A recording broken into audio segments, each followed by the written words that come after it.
Hi, I hope you are doing fine with your loved ones. I'm Sneha and welcome to Kaisi Anand from Unit till Infinite. In the last video, we did the definition of limit of a function. Today, we are going to do some examples of the function. So if you have not watched the previous video, I would share the link here or in the description box. Please first go and watch that video, then come back to find out the limit with me of a given function. So let's just start.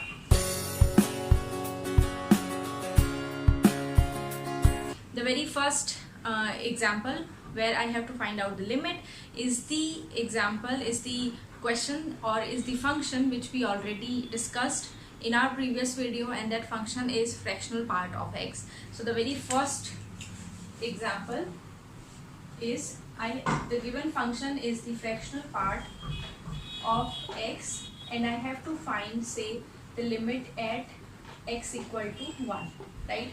So since the very first thing that you have to think about a given function, which is like for example this function, and you have to find out the limit at a particular point. So सबसे पहले तो you have to check what is the point, what is c here. So c is 1, तो ये तो एक clear हो गया that c is 1. I have to check the limit at c, which is 1.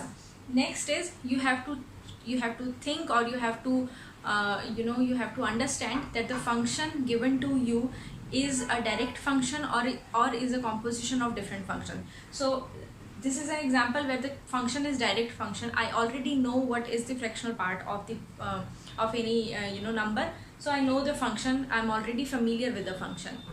Then comes whether you know the graph of the function or not.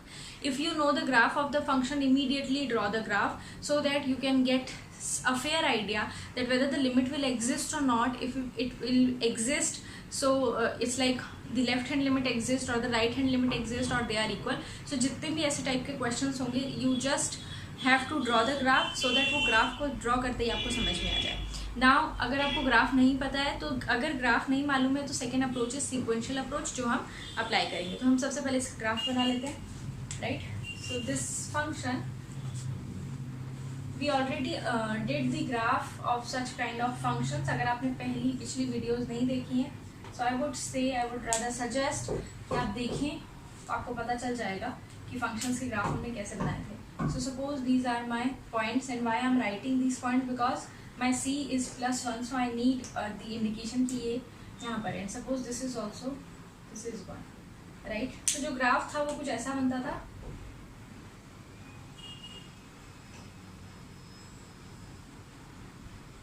Right? Suppose something like this.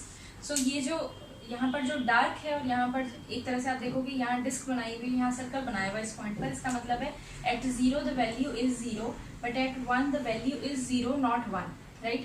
So ये थोड़ा सा difference है इसका. This is the graph of the fractional part of any thing which is x, right? So I have to check the limit at the point 1. So जब हमने last video में पढ़ा था कि limit निकालना होता है, तो there are two ways or there are two direction from which we approach to the point C. यहाँ पर भी देखेंगे हम, this is the point C, right? So C is equal to 1, which is here. I have to approach towards C from both the direction. तो एक तो direction हो गई ये वाली और एक direction हो गई ये वाली. Now when I'm approaching from 0 to 1, the function is increasing like this, right? So जो function में जब यहाँ पर when I'm approaching, say x is approaching to 1 from left side, ठीक है, left side, तो जो मेरा function है f of x वो किधर जा रहा है? The function is approaching towards 1. यहाँ पर आ रहा है ना, the function is approaching towards 1. Similarly, when x is approaching towards 1 from the right direction, the function जो हो रहा है ना वो यहाँ आ जा रहा है, यहाँ, है ना? So when x is approaching towards 1 from right side, my function is approaching towards 0. So यहाँ मुझे देखते ही पता चल गया that the right hand limit is 0 but the left hand limit is 1. They are not equal, so the function will not have limit at 1, right? तो graph को देखते ही मुझे इतनी जल्दी समझ में आ जाएगा। ये तो हमने इतना टाइम लगाया समझाया, इसीलिए आपको इतना टाइम लग रहा था। अदरवाइज एक बार जब ये चीज़ समझ में आ जाएगी ना, तो सिर्फ ग्राफ को देखते ही झट से समझ में आ जाएगा कि यहाँ पर इस फंक्शन का लिमिट जो होगा वो एग्जिस्ट नहीं करेगा। तो ये हुआ हमारा ग्राफिकल अप्रोच का एग्जाम्पल, जहाँ हमने देखा ग्राफ से अप्रोच करवा के कि जो मेरी राइट हैंड लिमिट आ रही है वो आ रही है 0, जो मेरी लेफ्ट हैंड लिमिट आ रही है वो आ रही है 1। Since they are not equal, so the function will not have limit at 1. For that matter, the function will not have limit at integral values. So 1 पे जो चीज़ हो रही है वही केस 2 पे भी होगा, 3 पे भी, 4 पे भी, इनफैक्ट -1, -2, -3 पे भी, 0 पे भी. So I can say that this is an example of a function which do not have a limit at integral values. अब ये जो चीज़ होती है ना, ये जो नोट है यहाँ पर, so you must note that this function does not have limit at integral values. At integral values. Now why this is important? देखो क्वेश्चन में मैं बार बार बोलती हूँ, जब भी हम कोई कॉम्पिटिटिव एग्जाम के लिए प्रिपेयर कर रहे हैं या कॉम्पिटिटिव एग्जाम देने के लिए बैठते हैं, they do not ask you direct question कि लिमिट निकालो और ऑप्शंस दे दिए और आप बोलोगे हाँ। मुझे लगता है जितना दिमाग को क्वेश्चन लिखने में नहीं लगाते ना, उससे ज़्यादा दिमाग को ऑप्शंस बनाने में लगाते हैं। सो यही क्वेश्चन आपसे वो इस तरह से पूछेंगे दैट कोई ऐसा फंक्शन एग्जिस्ट नहीं करता, ट्रू फॉल्स वाला क्वेश्चन है, कोई ऐसा फंक्शन एग्जिस्ट नहीं करता जिसके लिए जो जहाँ पर लिमिट एग्जिस्ट नहीं कर रही हो वो सेट काउंटेबल है। तो आपके दिमाग में ना तुरंत ये काउंटर एग्जाम्पल आना चाहिए that fractional part is a function which does not have limit at integral values. तो वो सेट जहाँ उसके लिमिट नहीं है वो सेट कौन सा सेट होगा? Z, right, and Z is countable. तो ये जो मेरा स्टेटमेंट है ये रॉन्ग हो जाएगा। तो ये चीज़ें मतलब एक क्वेश्चन को लेकर के सिर्फ जैसे फॉर अभी आप लिमिट वाला कंसेप्ट कर रहे हो, तो आपने क्वेश्चन देखा कि हाँ लिमिट वाले क्वेश्चन है, तो आप है ना क्वेश्चन सिर्फ इतना देख करके मत खत्म कर दो कि हाँ इसका लिमिट एग्जिस्ट करता था नहीं करता था, ये चेक करना था, ये हो गया, लिमिट एग्जिस्ट नहीं करना, आप आगे चले जाओ। थोड़ा सा और अपना विजन बढ़ाओ, थोड़ा सा और सोच करके देखो क्वेश्चन को और किस तरह से क्वेश्चन पूछा जा सकता है। जैसे आपको यहाँ पूछा तो गया था दैट 1 पे एग्जिस्ट करता है या नहीं, आपने ऑब्जर्वेशन किया कि किसी भी इंटीजर पे नहीं करेगा, एग्जिस्ट नहीं करेगी लिमिट, तो हैंस दी सेट जिसमें लिमिट एग्जिस्ट नहीं कर रही इस फंक्शन का, वो कौन सा सेट हो जाएगा? Z, which is countable. So अभी तक जो कुछ भी पढ़ा है उसको अपने जो भी आप नया पढ़ रहे हो उसके साथ कनेक्ट करने की कोशिश करो। This is how they prepare the question of the competitive exam. अगर ये कनेक्शन करना आ गया या ये समझना आ गया, जैसे Z पढ़ लिया आपने, पता चला Z काउंटेबल, आपको पता है दैट Z इज काउंटेबल, तो आपको पता चला कि हाँ ये सेट काउंटेबल होगा, नॉन एम्प्टी नहीं होगा, ठीक है। तो ऐसी सारी चीज़ें पीछे से शुरू करके और जो भी नया टॉपिक पढ़ रहे हो उसको कनेक्ट करने की कोशिश करो आपस में, क्योंकि क्वेश्चन ऐसे ही आएंगे। So with this let's move to the second question. अच्छा, सेकेंड क्वेश्चन से पहले मैं चाहती हूँ मैं इसी क्वेश्चन को सीक्वेंशियल अप्रोच से करके देखूँ ना। सपोज आप इसका ग्राफ भूल गए, राइट, तो ये तो हुआ ग्राफिकल मेथड। आप सपोज ये ग्राफ भूल गए, आपको याद नहीं आ रहा, इस क्वेश्चन को कैसे करोगे? देखो सबसे पहले so I am applying now sequential approach. So C is equal to 1 and I have to find out the left hand limit and the right hand limit. In sequential approach apply करने से भी पहले आप ये ज़रूर देखना कि आपका left hand limit right hand limit equal आ रहा है या नहीं, क्योंकि कभी कभी ऐसा होता है, जैसे मैंने लास्ट वीडियो में भी देखा था, हम लोग जब सीक्वेंशियल अप्रोच डिस्कस कर रहे थे तो 1/x का एक सीक्वेंस लिया था और बता दिया कि वो इन्फिनिटी पे जा रहा है। उसी क्वेश्चन को जब मैंने दूसरी बार किया तो आपने देखा होगा कि मैंने फिर 2 सीक्वेंसेस उठाई और मैंने बताया कि लिमिट एग्जिस्ट नहीं करेगा, है ना। तो क्या करना है, मुझे सीक्वेंशियल अप्रोच अप्लाई करेंगे, बट हर क्वेश्चन में LHL और RHL ज़रूर निकालना है। सो या तो आपको ग्राफ पता हो, अगर ग्राफ पता है तो भी आपको LHL RHL दिख जाएगा कि ये इक्वल है या नहीं है, और अगर ग्राफ नहीं पता हो तो you are going to apply sequential approach in the left hand limit and right hand limit. तो हम लोग लेफ्ट हैंड लिमिट और राइट हैंड लिमिट निकालेंगे। लेफ्ट हैंड लिमिट के लिए क्या करना है, मुझे इस C को देखते हुए मुझे इसके लेफ्ट साइड का एक इंटरवल कंसिडर करना है। वो कैसा होगा? 1 minus delta two 1। Right hand में क्या होगा? The interval will become 1 to 1 plus delta. अब मुझे इसके अंदर एक ऐसी सीक्वेंस चाहिए जो 1 पे कन्वर्ज हो रही है, मुझे इसके अंदर एक ऐसी सीक्वेंस चाहिए जो 1 पे कन्वर्ज हो रही है। एक सीक्वेंस उठा लेंगे ए एन और कहेंगे वो ए एन यहाँ लाई कर रहा है और ए एन इधर लाई कर रहा है, ठीक है। So suppose there is this sequence an which belongs to this interval and the sequence bn belongs to this interval.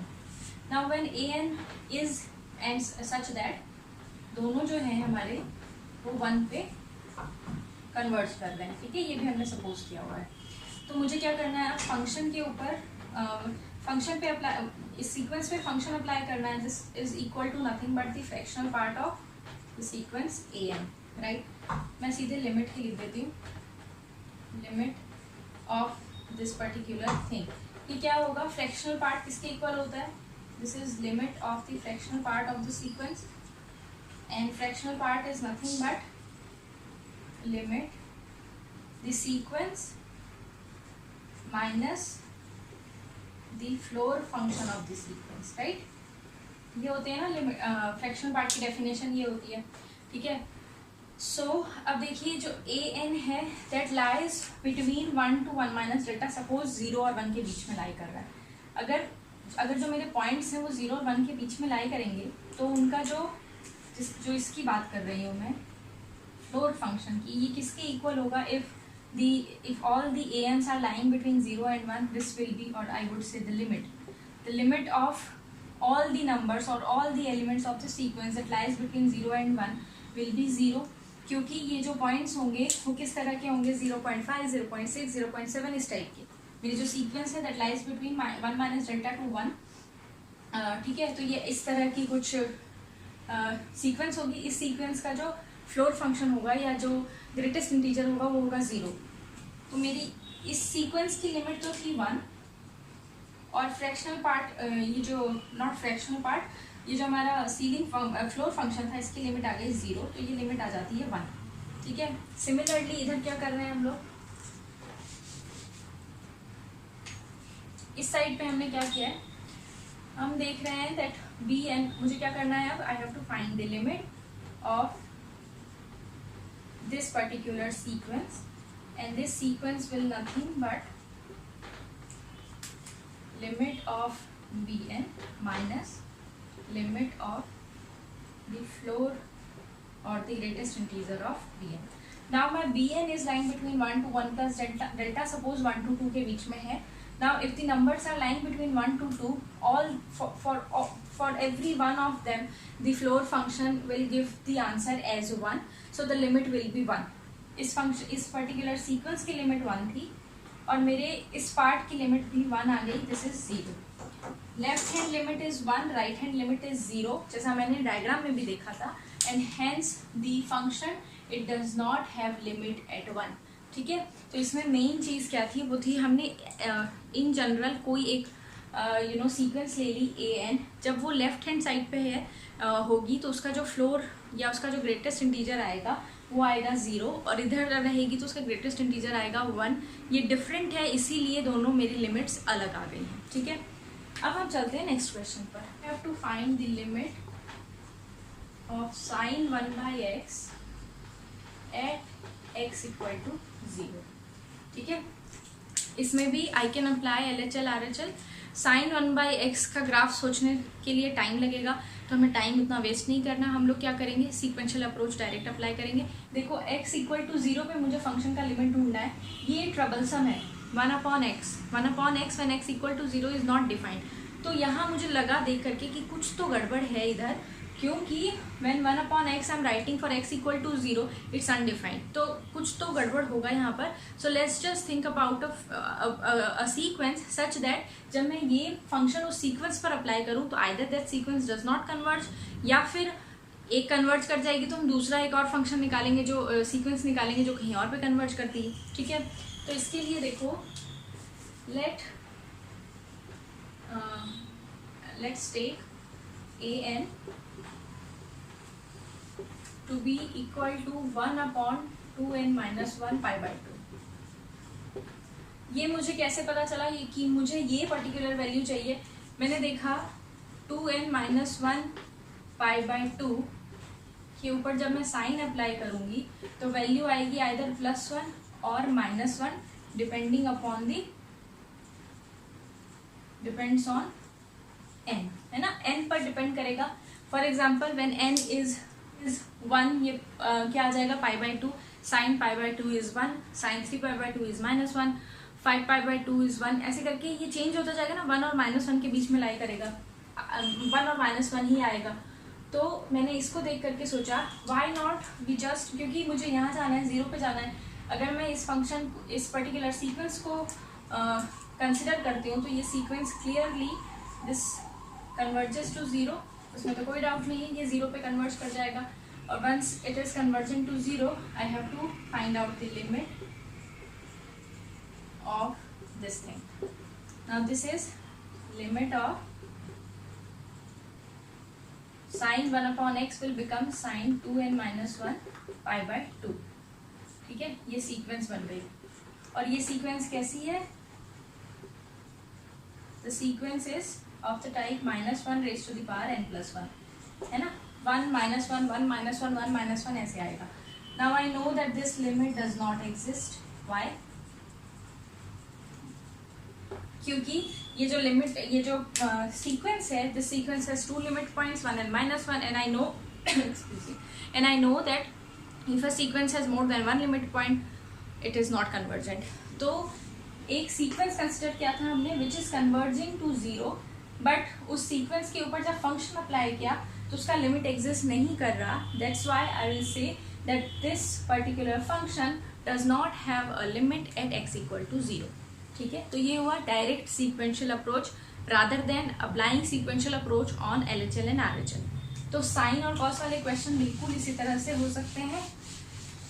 If you wish you want to check whether cos 1/x will have a limit at x = 0 or not. ठीक है, ऐसा आप ऐसा भी question कर सकते हो. Third question, let us do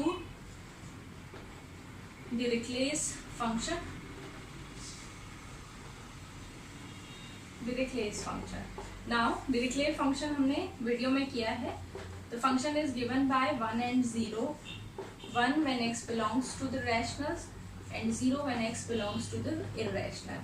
अब जब ऐसे वाले क्वेश्चन आते हैं ना, यहाँ पर थोड़ा आपको दिमाग लगाना है. और इस क्वेश्चन में मैंने इस क्वेश्चन की फ्रेमिंग भी ऐसे करी, find out Dirichlet function, find the limit of Dirichlet function if exist. ठीक है, तो इसका मतलब मैंने एक पॉइंट आपको पर्टिकुलर नहीं दिया that at C you have to check the limit. मैं बोल रही हूँ फाइंड करो लिमिट एग्जिस्ट करती है या नहीं करती है, और अगर करती है तो कहाँ करती है ना. तो इसका मतलब मुझे लिमिट हर जो मेरा रियल नंबर है उसके हर एक नंबर के लिए मुझे लिमिट चेक करनी है, right. So I have to check in such type of question, I have to check the limit at x = alpha belonging to r.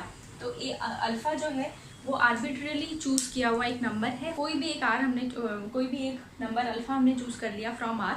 अब हम क्या करेंगे, ये जो ब्रांचिंग देख करके मुझे लगा कि let us take a sequence from rationals and from irrationals such that they are converging to alpha, and then check कि फंक्शन वाला जो चीज़ आएगी, सीक्वेंस आएगा, वो कन्वर्ज करता है या नहीं. सो I'm considering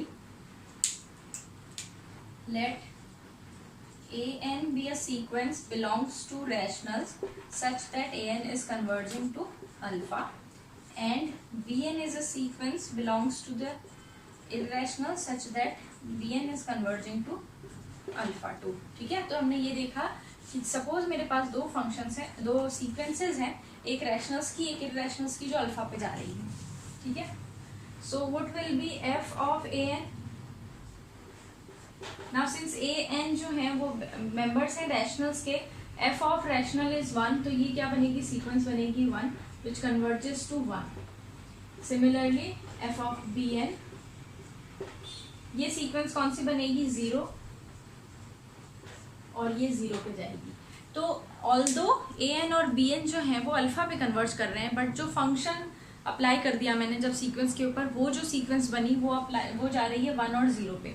तो यानी इसका मतलब ये एक ही जगह जानी चाहिए थी, राइट. ये अलग अलग जगह जा रही है, इसका मतलब लिमिट एग्जिस्ट नहीं करता. किस चीज़ के लिए एग्जिस्ट नहीं करता, मैंने अल्फा r का कोई भी एलिमेंट लिया था, यानी पूरे के पूरे r पर इस फंक्शन का लिमिट एग्जिस्ट नहीं करता. So I can conclude that the Dirichlet function given f(x)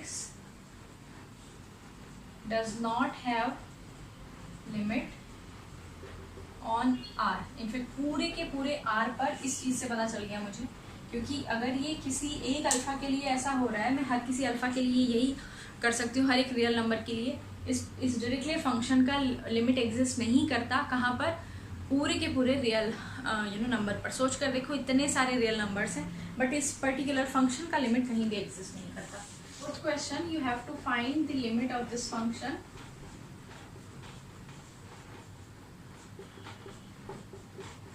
और you have to check whether the limit exists or not. Same question है, ठीक है.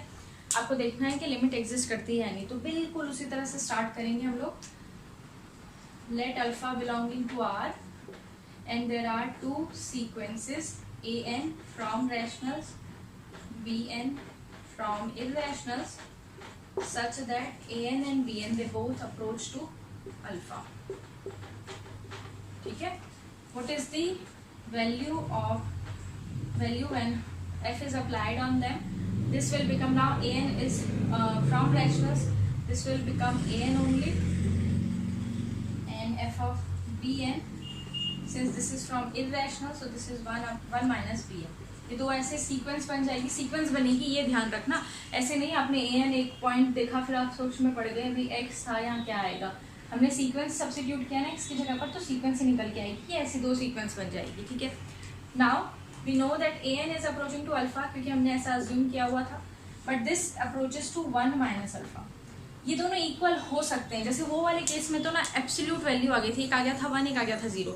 आपको पता है 1 और 0 कभी भी इक्वल नहीं हो सकते, लेकिन यहाँ पर इक्वल हो सकते हैं. कब हो सकते हैं?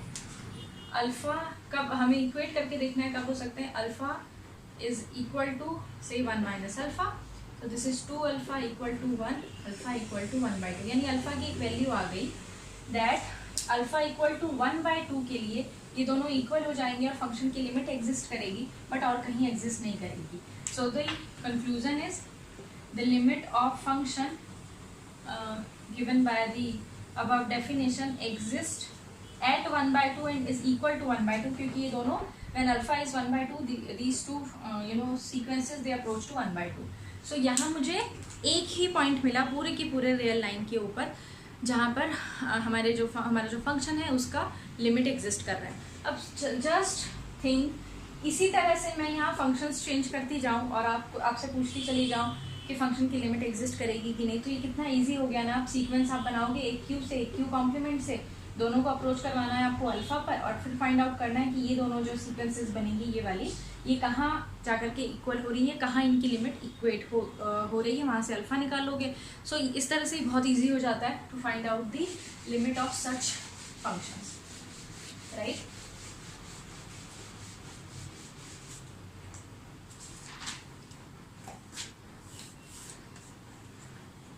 तो अब दो ऑब्जर्वेशन करने के बाद let us just make this result. कैसा result for chicken pox function? इनको चिकन पॉक्स फंक्शन कहते हैं Q complement.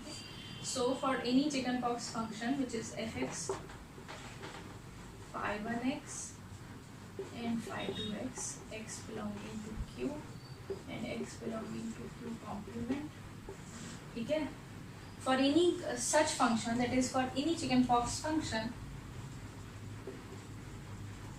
the limit at x equal to alpha exists if and only if phi1 alpha is equal to phi2 alpha. ठीक है, ये एक result बन जाता है अगर मेरे पास ब्रांचिंग इस तरह से है, रैशनल्स और इरैशनल्स की ब्रांचिंग है, ठीक है. तो आपका रिजल्ट क्या बना कि अगर ब्रांचिंग इस तरह से है तो अगर किसी पॉइंट पर ये दोनों फंक्शन phi1 और phi2 इक्वल हो जाते हैं, उस पॉइंट पर मेरी लिमिट एग्जिस्ट करती है, अदरवाइज एग्जिस्ट नहीं करती. तो ये सीधा रिजल्ट आ जाता है. अब तो आपको वो सीक्वेंस वगैरह भी बनाने की ज़रूरत नहीं है. If the branching is from Q, branching is Q and Q complement, the function is chicken pox function, you just have to check whether these two जो ब्रांचिंग फंक्शंस है, ब्रांच फंक्शंस, ये दोनों किस पॉइंट पर equal हैं या नहीं है. इक्वल नहीं होंगे तो हम कहेंगे लिमिट एग्जिस्ट नहीं करती. इक्वल होंगे तो कहेंगे लिमिट एग्जिस्ट करेगी और इस पॉइंट पर करेगी। सो जैसे एग्जांपल हम एक देखते हैं, suppose my F x is defined as e raised to the power x plus e raised to the power minus x sin x plus cos x. This is x belongs to q and x belongs to q complement. तो मुझे इसको देख के पता चला this is branching function. First phi 1 जो है this is e raised to the power x plus e raised to the power minus x and phi 2 is sin x plus cos x. मुझे देखना है whether phi 1x is equal to phi 2x for some x or not, है ना। ये check करना है ये equal होंगे कि नहीं होंगे। Let us just take 0 put करेंगे तो this value will become 2, this will become 1। और वैसे भी अगर आप सोचोगे ना e raised to the power x plus e raised to the power minus x is always greater than or equal to 2 and this is always less than or equal to 1, ये कभी भी इक्वल नहीं होंगे। तो आपको पता चल गया that this cannot happen for any x for any real number and hence this given function does not have limit at any real number। ठीक है, सो इतना easy हो जाता है with the result and sequential approach से भी कर सकते थे, बट जब रिजल्ट है तो क्यों ना उसको यूज करा जाए। ठीक है, नेक्स्ट कौन सा नंबर था, मैं नंबर भूल रही हूँ, कौन सा क्वेश्चन था, आई थिंक 6 था। 6 हम लोग पढ़ते हैं popcorn function. So I need to find the limit of popcorn function. Suppose हाँ चलो पॉपकॉर्न फंक्शन ये मैंने डिफाइन किया था कुछ ऐसा 1/q and 0 when x belongs to rationals x is equal to p by q, x belongs to q complement। ठीक है, मुझे देखना है whether the limit exists or not। तो जैसे ही क्वेश्चन आएगा limit exists or not, you will consider an alpha and 2 different, क्योंकि branch है ना यहाँ पर, 2 different sequences, one from q, one from q complement। Now if the sequence is from q, that means the sequence is of the form pn by qn approaching to alpha, and this is from q complement, this is also approaching to alpha। Now यहाँ पर जो छोटी सी चीज़ है जो मैं आपको बताना चाहती हूँ वो है convergence of sequences of rationals. Result क्या है, एक रिजल्ट है इनके लिए, वो है कि if the sequence pn by qn it converges to alpha and alpha is positive। ठीक है, तो जो सीक्वेंस होगा pn it will diverge to plus infinity, qn will diverge to plus infinity। if alpha is equal to 0, qn diverge to plus infinity। if alpha is less than 0, pn will converge to minus infinity and qn will pn is diverging to minus infinity, qn diverge to plus infinity। ठीक है, तो ये 3 मेरे alpha के पर based 3 छोटे छोटे से रिजल्ट हो गए for any sequence of rationals. So ये मैं यहाँ इसलिए बता रही हूँ क्योंकि यहाँ मुझे सीक्वेंस ऑफ रैशनल से डील करना है, तो मुझे पता होना चाहिए ना लिमिट एग्जिस्ट करेगी कि नहीं करेगी। So if pn by qn is approaching to some positive number, pn और qn दोनों प्लस इन्फिनिटी पे डाइवर्ज करेंगे। अगर अल्फा 0 है तो qn डाइवर्ज करेगा प्लस इन्फिनिटी पे। pn के बारे में हम कुछ नहीं कर सकते, pn कैसा भी बिहेव कर सकता है। और अगर pn by qn is converging to some negative number, तो जो pn होगा वो नेगेटिव इन्फिनिटी पे डाइवर्ज करेगा और qn पॉजिटिव इन्फिनिटी पे। इन ऑल जो qn मेरा सीक्वेंस बनता है ना, ये डाइवर्ज करेगा प्लस इन्फिनिटी पे फॉर ऑल द केसेस। इसकी हेल्प मुझे चाहिए, यानी ये रिजल्ट मुझे चाहिए यहाँ पर, इसलिए मैंने आपको बता दिया। सो देखो now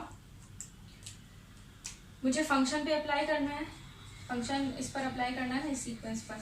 this is the sequence 1/qn and I know 1/qn will converge to 0 because qn is diverging to plus infinity. Similarly, I have to apply the function on bn. This will become 0 only, so this will converge to 0. Now for any alpha belonging to R, the sequence that are converging to alpha, the sequence when I applied the function on the on the previous sequence, approaches to 0, that means for any alpha belonging to R the limit of the function is 0. यानी ये एक ऐसा function है जिसकी limit exist करती है for every point on the real numbers. ठीक है, रियल नंबर के जितने भी point on real axis, real number में जितने भी पॉइंट्स हैं उनके लिए इस फंक्शन का लिमिट एग्जिस्ट करेगा. तो हमने तीन तरह के हमने एक्चुअली फंक्शंस देखे हैं. एक वो फंक्शन जिनका लिमिट एग्जिस्ट नहीं करता है for on the set of integers.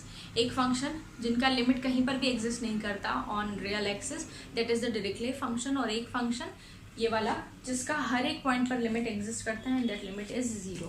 ठीक है, सो ये हो गया हमारा popcorn function.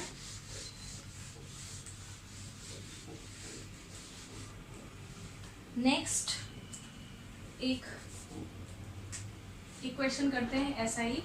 Suppose f x is defined as mod x when x belongs to q and q upon q plus 1 when x, यहाँ उल्टा लिख दिया, this is q complement when x belongs to q and x is of the form p by q. ये function है, मुझे इसकी limit ढूंढनी है again whether the limit exist और नॉट. ठीक है, so let us say alpha belongs to r and I have a sequence of irrationals, say rationals, and I have a sequence of irrationals. Rationals की sequence है, so an would be of the form pn by qn and approaches to alpha, and bn is also approaching to alpha. Now I have to apply the function on these two sequences. The function f of an will become qn upon qn plus 1. यहाँ एक x और लिख लो. ठीक है, थोड़ा complicate कर देते हैं इसको. This is q into x into q plus 1. ठीक है, ऐसे लिख लो. So this is qn upon qn plus 1 into an. ये सीक्वेंस बन जाएगी. And when I am applying the function on the other one, this will become bn is from irrational, this will become mod bn. ठीक है, तो ये दोनों sequence बन गई. ये तो अब हम सबसे पहले ये वाला लिमिट चेक करते हैं. First, this is qn into an can be written as pn by qn divided by 1 plus qn or qn plus 1. ये cancel हो जाएंगे. I'm left with pn only divided by 1 plus qn. Now I know for sure that qn is diverging to plus infinity. So 1 upon qn का मुझे पता चल जाएगा. मैंने 1 upon qn के फॉर्म में इसको चेंज कर दिया, तो ये कुछ ऐसा बन जाएगा 1 upon qn plus 1. Now what is pn by qn? Is the sequence an.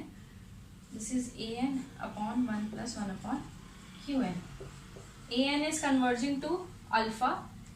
1 plus 1 upon qn will converge to 1. That is 1 upon qn converges to 0. So this is 1. तो ये वाला जो फंक्शन है, ये वाली जो सीक्वेंस है f of an, it converges to alpha. ये हमें कंफर्म हो गया that this converges to alpha. Now second वाला जो है, since this is mod bn, if bn is approaching to alpha, mod bn will approach to mod alpha. ये दोनों equate कर सकते हैं हम. दोनों केसेस बनेंगे ना यहाँ पर. So this is equal, alpha will be equal to mod alpha if alpha is positive, right. So इस पर्टिकुलर फंक्शन में मेरा रिजल्ट क्या आ गया, that all positive values of alpha the limit exist, otherwise the limit does not exist. क्योंकि alpha mod alpha के equal तभी होता है जब अल्फा पॉजिटिव और इक्वल टू 0 है ना, इक्वल टू 0 पे. तो इस तरह के क्वेश्चन अब मुझे लगता है आप लोग कर लोगे. ब्रांचिंग अगर होगी इस तरह से पॉपकॉर्न फंक्शन के टाइप में, या अगर सीधा रिजल्ट अप्लाई हो सकता है तो वो अप्लाई कर दो, अगर नहीं होता तो सीक्वेंशियल अप्रोच से बन जाएगा क्वेश्चन. ठीक है, लास्ट जो चीज़ है वो हम लोग थोड़ी पढ़ लेते हैं. ब्रांचिंग जो होती है, अगर फंक्शन की ब्रांचिंग होगी, so the 8th one is result है. पहले तो अगर ब्रांच फंक्शन होगा तो क्या करना पड़ेगा. ऑल्दो चिकन फॉक्स फंक्शन जो था वो एक तरह का ब्रांच फंक्शन ही था, बट यहाँ पर थोड़ा चेंज है. If my function is phi1x when x is less than a, sum a, and phi2x when x is greater than equal to a, इस टाइप का क्वेश्चन होगा तो द लिमिट एग्जिस्ट, रिजल्ट है ये, limit exist if and only if phi1a is equal to phi2a. ठीक है, दोनों पे अगर दोनों पे वैल्यू सेम होगी तो लिमिट एग्जिस्ट करेगी, नहीं तो गैप आ जाएगा। ये अगर मैं इसका ग्राफ बनाऊँ ना तो देखो, सपोज दिस इज ए, मेरा वो जो फंक्शन है वो ए से लेस पे किसी और तरीके से डिफाइंड है, सपोज इस तरह से डिफाइंड है, बट ए पे डिफाइंड नहीं है ना। और ए पे फंक्शन, या तो ए पे फंक्शन यहीं से डिफाइंड होना स्टार्ट हो जाए, सपोज यहाँ से यहीं से ए बन गया और फिर ऐसा है फंक्शन, तो मैं कहूँगी इसका ये दोनों वैल्यू सेम आ गई ना तो लिमिट एग्जिस्ट करेगा। बट ऐसा भी तो हो सकता है ना, ये जो सेकंड फंक्शन है which is defined for x greater than equal to a, वो यहाँ से स्टार्ट हुआ है ऐसे, सपोज ऐसा वाला फंक्शन है वो पूरा, तो यहाँ गैप आ गया ना, तो ये लिमिट एग्जिस्ट नहीं करेगी एट ए, है ना। तो ये ब्रांच फंक्शन की के लिए ये छोटा सा रिजल्ट था। एक ब्रांच फंक्शन का एग्जांपल देख लेते हैं। Suppose my function is, 8th question, suppose my function is x plus 4 and 2x, x less than 2, x greater than equal to 2. So I have to check the limit at x equal to 2. यहाँ पर सिर्फ मुझे 2 पर ही check करना है, क्योंकि देखो ये वाला फंक्शन 2 से लेस होगा तो इस फंक्शन की लिमिट एग्जिस्ट करेगी, 2 से ग्रेटर है तो यही एक फंक्शन इसकी लिमिट एग्जिस्ट करेगी। मुझे सिर्फ एक पॉइंट बच जाता है जो होता है इनका डिवाइड करने वाला पॉइंट या ब्रांच पॉइंट 2।